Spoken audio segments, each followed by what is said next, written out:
समादरणीय धार्मिक सज्जन वृंद, यजुर्वेद का 40वां अध्याय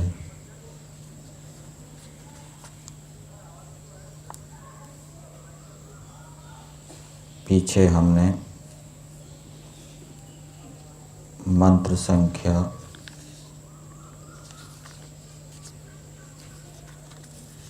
6 के ऊपर विचार किया था। महर्षि दयानंद कृत वेद भाष्य के ऊपर। यस्तु सर्वाणि भूतानि आत्मन एव अनुपश्यति सर्वभूतेषु चात्मानं ततो न विचिकित्सति। तो इस मंत्र के पदार्थ और भावार्थ को पढ़कर यह विदित हुआ कि जो मनुष्य धर्म का आचरण करते हैं, धर्म के आचरण के साथ साथ धर्म पूर्वक विद्या को पढ़ते हैं, भौतिक विद्याएं, आत्मा से संबंधित विद्याएं, परमात्मा से संबंधित विद्याएं, और भी धर्म के विषय में और जानते हैं, और उसके साथ साथ जो ईश्वर का ध्यान भी करते हैं, ईश्वर में अपने आप को मग्न कर देते हैं उपासना के काल में।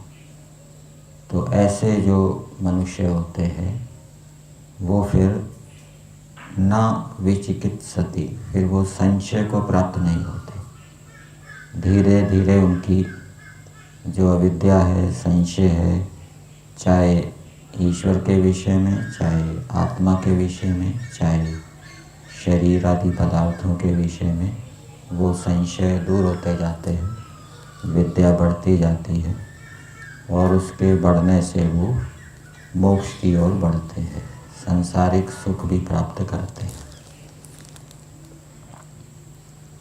आज मंत्र संख्या 7 का स्वाध्याय किया गया। मंत्र है यस्मिन् सर्वाणि भूतानि आत्मैवाभूद् विजानतः तत्र को मोहः कः शोकः एकत्वम् अनुपश्यतः। इस मंत्र का देवता आत्मा है। आत्मा से परमात्मा का ग्रहण यहाँ समझना चाहिए कि जो मनुष्य साधक परमात्मा का साक्षात्कार करता है उसकी क्या स्थिति होती है, और परमेश्वर का साक्षात्कार करने वालों से पहले भी जो अन्य मनुष्य होते हैं, जो धार्मिक होते हैं, विद्वान होते हैं, उनकी भी क्या स्थिति होती है वो भी इस मंत्र के अंदर बताया है। इस मंत्र की भूमिका में दिया है, अब कौन अविद्या आदि दोषों को त्यागते हैं। तो इसका उत्तर हमको पदार्थ के अंदर मिलेगा। पदार्थ के अंदर दिया है यस्मिन् परमात्मनि ज्ञाने विज्ञाने धर्मे व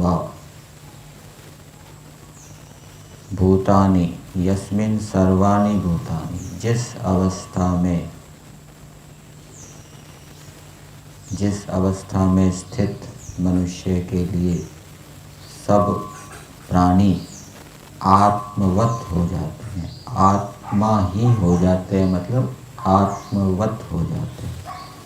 जैसे वो अपना सुख चाहता है, दुख नहीं चाहता, वैसे ही वो दूसरों का भी सुख चाहता है, दुख नहीं चाहता। इस प्रकार से वो विजानतः विशेष रूप से जानने वाला हो जाता है। इस अवस्था में यहाँ 4 बातें लिखी। परमात्मनि ज्ञाने विज्ञाने धर्मे वा। तो जो मनुष्य धार्मिक है, सच्चा मनुष्य है, ईमानदार मनुष्य है, इतना पढ़ा लिखा नहीं है, इतना शास्त्रों का ज्ञाता नहीं है और ईश्वर का ध्यान आदि भी नहीं करता इतना, लेकिन ईमानदार है, अपना काम मेहनत ईमानदारी से करता है, तो वो भी अविद्या से रहित होता है। उसकी भी अविद्या दूर होती है और अविद्या के दूर ना होने के कारण वो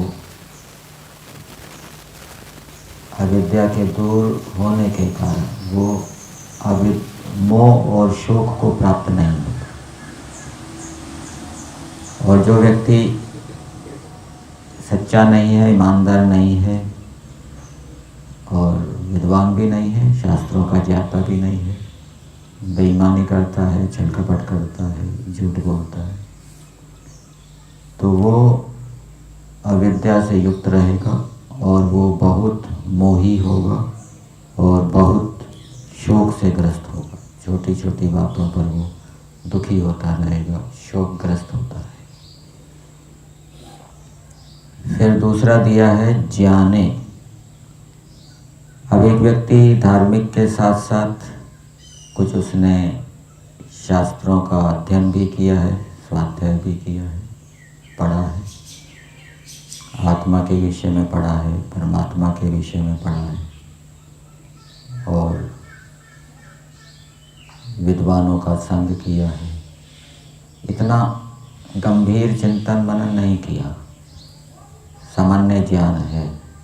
जैसे कि विद्वान लोग तर्कों से, प्रमाणों से किसी बात को सिद्ध करते हैं, पक्ष विपक्ष उठाकर निधिध्यासन करते हैं, इस प्रकार से उसने नहीं किया। सामान्य रूप से उसने स्वाध्याय किया है और विद्वानों का संग किया है, शास्त्रों को पढ़ा है, तो वो अधिक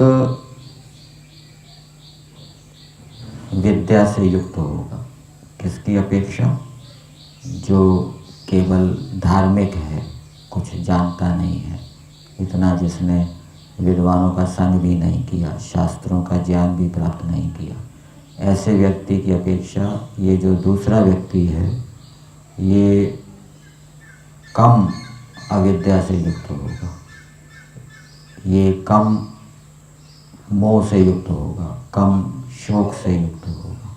धार्मिक भी है और उसके साथ साथ उसने कुछ शास्त्रों का अध्ययन, स्वाध्याय किया है। फिर तीसरी बात लिखी विज्ञाने।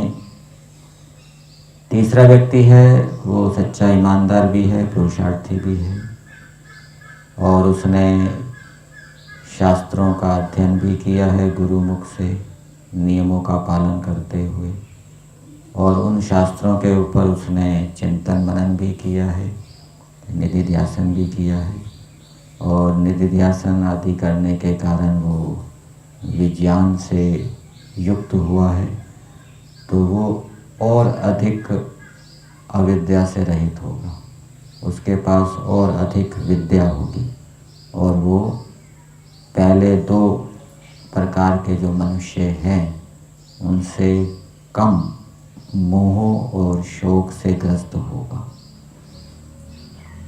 चौथा व्यक्ति है वो धार्मिक भी है, उसने शास्त्रों का अध्ययन भी किया है, विद्वानों का संग भी किया है, उन शास्त्रों के ऊपर चिंतन मनन भी किया है, जो संशय है उनको दूर किया है निधिध्यासन आदि के माध्यम से, और वैराग्य से युक्त होकर उसने समाधि भी लगाई है, परमात्मा का ध्यान किया है, परमात्मा का अनुभव किया है। तो वो पहले वाले जो 3 मनुष्य हैं उनसे भी अधिक वो अविद्या से रहित होगा। उसके पास पहले वाले जो 3 प्रकार के मनुष्य हैं उनसे अधिक विद्या होगी और वो सबसे कम मोह और शोक से युक्त होगा। तो ये बताया, यस्मिन् सर्वाणि भूतानि आत्मैवाभूत विजानतः, जिस अवस्था में स्थित मनुष्य के लिए, और ये 4 अवस्थाएं बता दी, धर्म, ज्ञान, विज्ञान और परमात्मनि।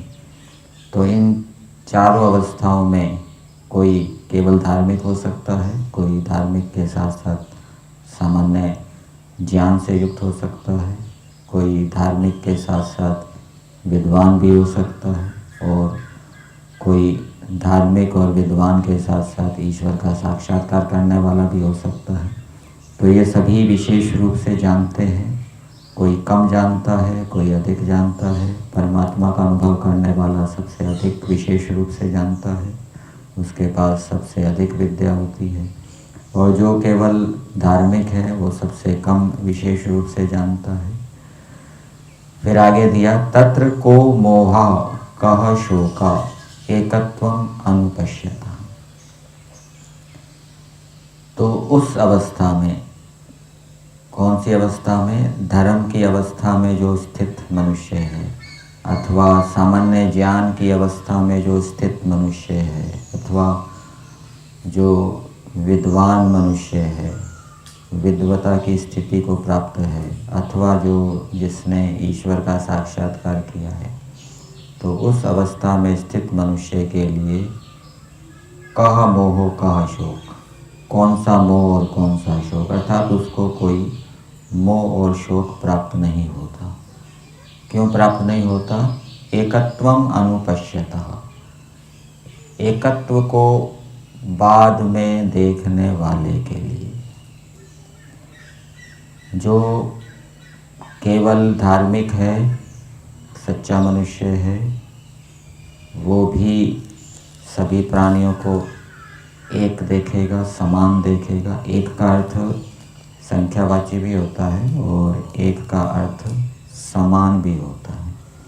तो जो केवल धार्मिक है वो सभी मनुष्यों को धर्म का आचरण करने के पश्चात उसकी ऐसी बुद्धि बनेगी कि वो सभी आत्माओं को समान देखेगा, कि जैसे मेरी आत्मा है वैसे ही दूसरे की आत्मा है, और वो आत्मवत व्यवहार करेगा। जैसे वो स्वयं दुख नहीं चाहता, सुख चाहता है, वैसे वो दूसरे के सुख के लिए, दूसरे के दुख की निवृत्ति के लिए प्रयास करेगा। जो धार्मिक के साथ साथ सामान्य ज्ञान भी रखता है ईश्वर के विषय में, आत्मा के विषय में, स्वाध्याय से, सत्संग से, वो भी एकत्व को पश्चात देखने वाला होगा। धर्म के आचरण के पश्चात, विद्वानों के संग और स्वाध्याय के पश्चात वो फिर अपनी आत्मा के समान दूसरी आत्माओं को देखेगा और उनके साथ वो उचित व्यवहार करेगा। तीसरा व्यक्ति है वो धार्मिक है, उसके साथ साथ विद्वान भी है और विशेष रूप से उसने शास्त्रों का मनन किया है, चिंतन किया है, तो वो भी एकत्व को प्राप्त होगा। वो भी अपनी आत्मा के समान सभी आत्माओं को समझेगा और सबके साथ उचित व्यवहार करेगा। चौथा जो व्यक्ति है वो धार्मिक के साथ साथ ईश्वर का साक्षात्कार करने वाला है, तो वहाँ वह ईश्वर के अद्वितीयपन को भी अनुभव करेगा।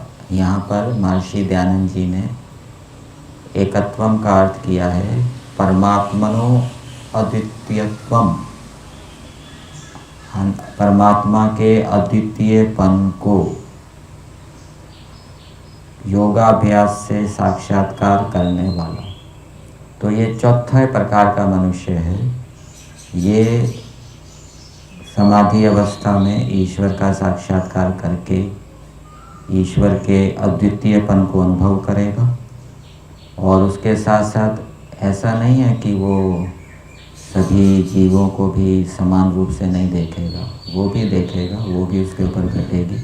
तो ईश्वर का साक्षात्कार करने वाला सभी आत्माओं को अपने समान भी देखेगा, और वो ईश्वर के अद्वितीयपन का भी अनुभव करेगा, और ईश्वर के अद्वितीयपन का अनुभव करने के बाद फिर वो ईश्वर प्रणिधान से युक्त होता हुआ, ईश्वर में प्रेम भक्ति से युक्त होता हुआ उसकी आज्ञा का पालन करेगा, अहिंसा सत्य आदि का पालन करेगा, सबके साथ आत्मवत व्यवहार करेगा। अब इस मंत्र के भावार्थ को पढ़ते हैं। मंत्र का तात्पर्य क्या है? जो विद्वान सन्यासी लोग परमात्मा के सहचारी प्राणी मात्र को अपने आत्मा के तुल्य जानते हैं। परमात्मा के सहचारी अर्थात जितने भी प्राणी हैं वो परमात्मा के साथ रहते हैं, वो परमात्मा के सहचारी हैं, क्योंकि परमात्मा सर्वव्यापक है, सबके साथ विद्यमान है।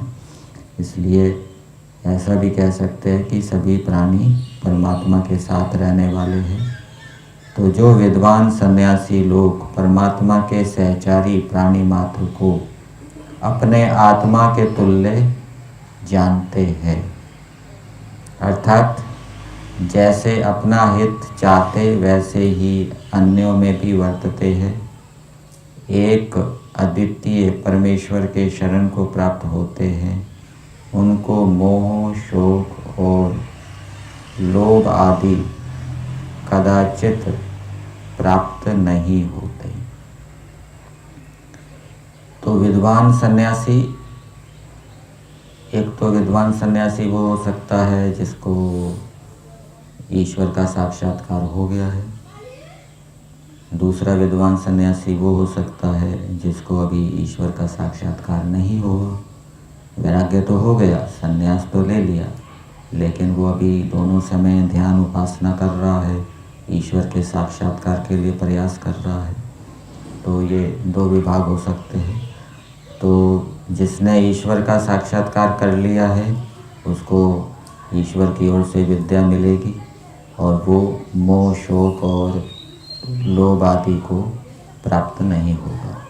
यहाँ पर जो लिखा है ना, जो विद्वान सन्यासी लोग परमात्मा के सहचारी, फिर आगे लगाया एक अद्वितीय परमेश्वर के शरण को प्राप्त होते हैं, उनको मोह शोक और लोभ आदि कदाचित प्राप्त नहीं होते, कभी भी प्राप्त नहीं होते। तो ये उस विद्वान सन्यासी की बात करनी चाहिए, समझनी चाहिए कि जिसने ईश्वर का साक्षात्कार कर लिया है। जिसने ईश्वर का साक्षात्कार कर लिया है वो कभी स्थूल रूप से मोह शोक और लोभ आदि से ग्रस्त नहीं होगा। लेकिन जिसने अभी ईश्वर का साक्षात्कार नहीं किया है, विद्वान सन्यासी तो है लेकिन ईश्वर का साक्षात्कार नहीं किया है, उसके ऊपर ये बात नहीं घटेगी। उसमें कभी कभी स्थूल रूप में मोह शोक से संबंधित वृत्तियाँ आ सकती हैं। तो ये विद्वान सन्यासी लोग, ये चौथा जो हमने अर्थ किया था, चौथे प्रकार के मनुष्य जो धार्मिक भी हैं, विद्वान भी हैं और जिन्होंने ईश्वर का साक्षात्कार किया है, ऐसे मनुष्य कभी भी मोह और शोक को प्राप्त नहीं होते, क्योंकि वो समाधि में ईश्वर का साक्षात्कार करने के बाद फिर उनके गिरने की, इतने नीचे गिरने की संभावना नहीं होती। लेकिन जो दूसरे मनुष्य हैं, केवल धार्मिक हैं, अथवा धार्मिक के साथ साथ कुछ स्वाध्याय जिन्होंने किया है, अथवा धार्मिक होने के साथ साथ जो विद्वान हैं, वो तो मोह, शोक और लोभ आदि को कभी कभी प्राप्त भी हो सकते हैं, ठीक है ना। उनकी स्थिति ऊपर नीचे हो सकती है, लेकिन जिसने ईश्वर का साक्षात्कार किया है वो ऐसी स्थिति को प्राप्त नहीं होंगे। फिर आगे दिया है, और जो लोग अपने आत्मा को यथावत जानकर परमात्मा को जानते हैं वे सदा सुखी होते हैं। तो परमात्मा को जानने के लिए, परमात्मा का साक्षात्कार करने के लिए आत्मा को जानना भी आवश्यक है। आत्मा को जानकर ही परमात्मा को जाना जा सकता है। आत्मा का साक्षात्कार संप्रज्ञात समाधि में होता है।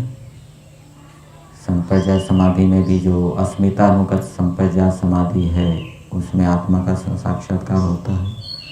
और उसमें भी जब ऊंची स्थिति प्राप्त होती है, जब सप्त पुरुष अन्यथा ख्याति वाली स्थिति आती है, वो साधक अपने आप को सूक्ष्म और स्थूल शरीर से पृथक अनुभव करता है। फिर परवैराग्य आएगा, और परवैराग्य के बाद फिर वो असंप्रज्ञात वाली स्थिति आएगी, उसमें वो ईश्वर का साक्षात्कार करेगा। तो ईश्वर को जानने के लिए, ईश्वर का साक्षात्कार करने के लिए आत्मा को जानना आवश्यक है। और मान लीजिए जिसने ईश्वर का साक्षात्कार नहीं किया अथवा आत्मा का साक्षात्कार नहीं किया, जो सामान्य रूप से आत्मा के विषय में जानते हैं, सामान्य रूप से ईश्वर के विषय में जानते हैं कि आत्मा कैसा है, आत्मा कर्म करने में स्वतंत्र है, फल भोगने में ईश्वर की न्याय व्यवस्था में परतंत्र है, सामने वाला व्यक्ति हमेशा हमारे अनुकूल नहीं चलेगा, ठीक है ना। तो जो इस प्रकार से समझ जाते हैं, फिर वो शोक को प्राप्त नहीं होते कि ये मेरे प्रतिकूल कैसे हो गया, इसने मेरे प्रतिकूल आचरण कैसे कर दिया। प्रतिकूल आचरण करने के कारण व्यक्ति शोकग्रस्त हो जाते हैं, दुखी हो जाते हैं। परंतु जिसने जान लिया कि ये स्वतंत्र है, इसको हम रिमोट की तरह नहीं चला सकते, इसके संस्कार, शिक्षा, सामर्थ्य अलग अलग है, तो फिर वो शोक से ग्रस्त नहीं होते। इसी प्रकार से जिसने ये जान लिया कि आत्मा नित्य है, अविनाशी है, और उसको कोई रोग हो गया या शरीर में कोई टूट फूट हो गई, तो वो उससे वो शोकग्रस्त नहीं होगा, दुखी नहीं होगा। वो ये समझेगा कि शरीर की हानि हुई है, आत्मा की हानि तो ना हुई है। तो ऐसा जानकर वो शोक को प्राप्त नहीं होगा। ये आत्मज्ञान से लाभ है।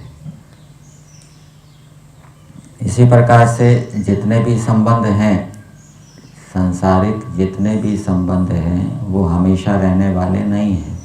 शरीर के साथ संबंध भी हमेशा नहीं रहेगा, दूसरे व्यक्ति वस्तु हैं उनके साथ भी संबंध हमेशा नहीं रहेगा। जब व्यक्ति ये सोचता है कि इस व्यक्ति के साथ, इस वस्तु के साथ मेरा संबंध हमेशा रहेगा, जन्म जन्मांतरों का संबंध है, तब वो बहुत राग से युक्त हो जाता है। और जब वो व्यक्ति बिछुड़ता है, वियोग होता है, तो उसको बहुत शोक होता है, धक्का लगता है। तो ये भी विद्या है, ये भी तत्व ज्ञान है। इसका भी अभ्यास करने से कि संसार के जितने भी संबंध है वो नित्य है, हमेशा रहने वाले नहीं है, तो वो व्यक्ति फिर शोक से ग्रस्त नहीं होता, और मोह को भी प्राप्त नहीं होता, राग को भी प्राप्त नहीं होता। इसी प्रकार से ईश्वर को जानकर भी व्यक्ति अनेक क्लेशों से बच जाता है। अब सामने वाला व्यक्ति गड़बड़ी कर रहा है, गलत काम कर रहा है, व्यक्ति उसको देखकर दुखी होता रहता है, परंतु जब वो ये जानता है कि उसको ईश्वर भी देख रहा है, ईश्वर की दृष्टि से बचा हुआ नहीं है, ईश्वर के गुण और रचे हुए पदार्थ उसके दुष्टों को संताप देने वाले हैं, वो ईश्वर की न्याय व्यवस्था में मर ही रहा है, ईश्वर उसका विनाश निरंतर कर ही रहा है, तो ऐसा जानकर समझकर वो फिर दुखी नहीं होता, ठीक है। जो व्यक्ति गड़बड़ करता है, विषयों में आसक्त होता है, तो ईश्वर उसकी बुद्धि को छीन लेता है, फिर वो उल्टे काम करता है, ऐसे काम करता है जिससे उसकी शारीरिक हानि भी होती है, मानसिक हानि भी होती है। देर से सोएगा, देर से उठेगा, अनेक प्रकार के विषयों का सेवन करेगा, गलत खान पान करेगा, उल्टा आहार विहार करेगा और उसके कारण उसका विनाश हो जाएगा। तो ईश्वर तो उसका विनाश कर ही रहा है उसको उल्टी बुद्धि देकर। तो ऐसा विचार करके फिर वो उसको देखकर दुखी नहीं होता, उस पर क्रोध नहीं करता, ईश्वर की न्याय व्यवस्था पे छोड़ देता है और इस प्रकार से वो परमात्मा को जानकर सुखी होता है। तो आत्मा को सामान्य रूप से जानने से और परमात्मा को भी सामान्य रूप से जानने से, मतलब कि उनके स्वरूप का प्रतिदिन चिंतन करने से भी हम सुखी होते हैं। और जिसने आत्मा का साक्षात्कार कर लिया है, ईश्वर का साक्षात्कार कर लिया है, वो और अधिक सुखी होंगे। तो मंत्र का संदेश मनुष्यों के लिए ये है कि हे मनुष्यों, यदि तुम शोक से पार होना चाहते हो, दुखों से पार होना चाहते हो और मोह आदि कलेशों से बचना चाहते हो, तो धार्मिक बनो, सच्चे बनो, ईमानदार बनो। और यदि समय है, सामर्थ्य है, तो कुछ स्वाध्याय सत्संग भी करो। और यदि और समय है और सामर्थ्य है तो शास्त्रों को विधिवत भी पढ़ो। और यदि और समय है और अधिक सामर्थ्य है तो ईश्वर का साक्षात्कार भी करो। तो इस प्रकार से तुम क्रमशः अपने सुख को बढ़ाते रहो, कलेशों से पृथक होते रहो। यहीं तक।